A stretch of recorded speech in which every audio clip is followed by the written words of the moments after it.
Welcome everybody to today's video off of Sapele Woodworking. So today's project, I'm going to be taking this piece of Sapele or Sapele, depending on how you want to pronounce that. It's a tropical African hardwood.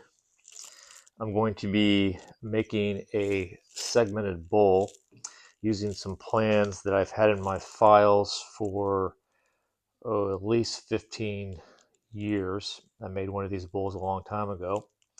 I have converted these plans over to metrics because that's just so much easier to use.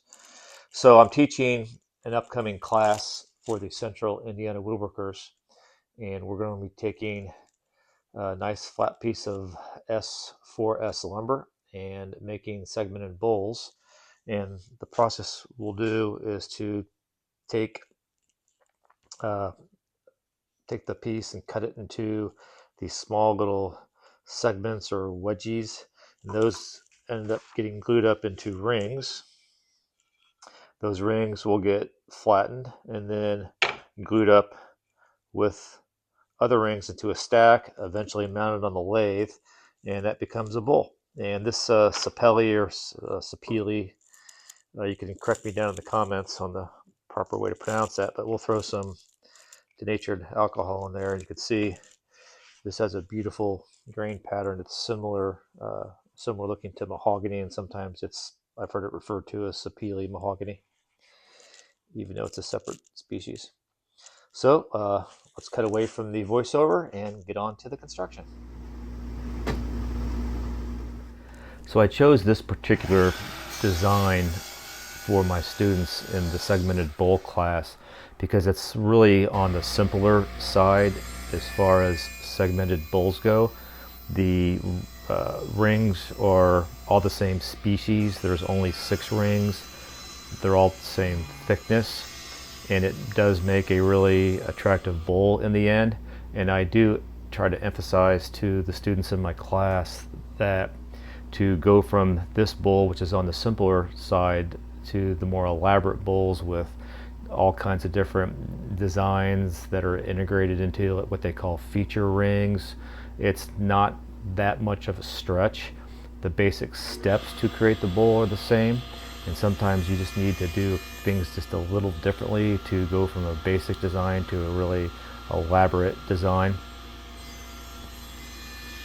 So for example, I do have another segmented bowl up on my YouTube channel that I will put a link down in the description to, but it's what I would call a brick pattern bowl, and it's visually significantly different than this bowl that we're making here, but there's only a couple of extra steps. You add some additional rings that are considerably thinner than your other rings that you're creating, and you add a little vertical piece in between each of the segments on your existing rings, and it creates a brick pattern. So really the steps are the same, just you add a couple different things in there and you have a completely different design. And hopefully if my students take anything away from the class, it's that to go from this basic bowl to an elaborate bowl, it's just thinking a little bit differently, adding a couple different steps, and you can really, get kind of creative with your designs. So at this point in your segmented bowl research, if you've watched half a dozen different videos on how to make segmented bowls, you've probably seen the same number of methods that woodworkers use to glue up their rings. Some people use painter's tape. I've seen metal band clamps used, as well as nylon or strip clamps. Over the time that I've done this, I've just settled on buying these extra large rubber bands and taking a scrap piece of melamine and nailing some nails in there that you can see in the video here, and just stretch the rubber band around, and it works really well. This particular jig, I've maybe made over 100 rings, and maybe I could have done a better job of removing the glue in between each ring for my jig, but once that gets too out of hand, I just create another jig. It's pretty simple, and I have 2 or 3 of these different sizes depending on how big of the rings I'm making, and it just works really, really well. And a rubber band provides more than enough pressure to create a really nice, tight, segmented ring.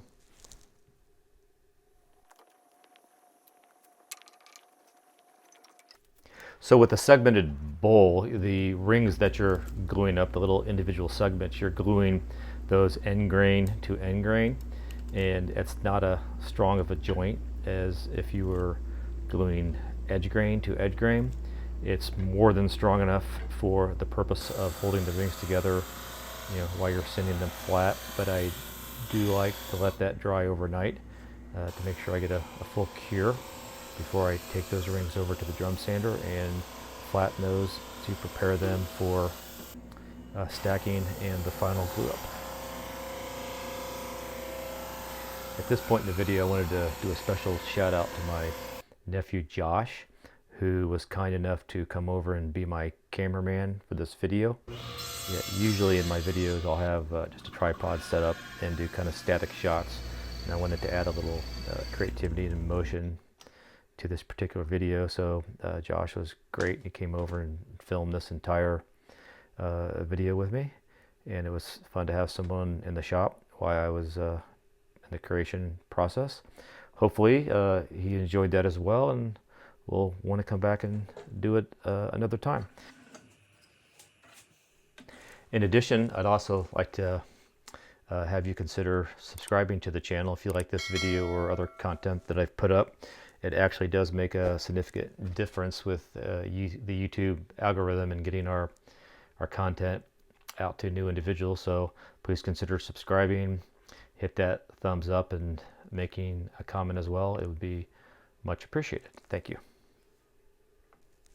So just as there are numerous styles and methods to glue up the little individual segments into your rings, there's probably just as many styles as gluing up the actual rings together to make your roughed out bowl. I've just decided and settled in over the years to do my glue ups actually on the lathe. It ensures that your rings are not going to become off center. In each individual layer that I glue, I can spin the lathe around and see if one of those rings is off centered. And I use Titebond 3. That gives me plenty of working time to kind of manipulate that ring to get it exactly where I want it before the glue sets. And I'll use my tailstock as an effective clamp in holding those rings together, and I'll usually clamp the individual rings for only about 10 to 12 minutes while I'm gluing up all the rings, and then I'll let those cure overnight before I actually get on to turning the bowl.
So knowing that this bowl was likely going to end up as a daily use fruit bowl, I wanted to go with a finish that was more durable than your run-of-the-mill friction polish. So I chose Waterlox. I've used that on all different types of furniture. It's super durable, it's repairable if it gets scratches, and it would be a perfect application for Sapele to pop the grain. And Waterlox is normally brushed on, and the recommendation from Waterlox is to wait 24 hours in between the coats, which don't need to be sanded. But since I'm applying this relatively thin on the lathe while it's spinning, I was waiting possibly 5-6 hours in between coats before I'd apply another coat. And I think I ended up doing 7 or 8 coats for this bowl, and I'm just super happy how it turned out. I just particularly think it's gorgeous, and the mixture of Waterlox just really pops that grain. So I hope you enjoyed the video. Please again consider subscribing, and otherwise enjoy your day. Thanks.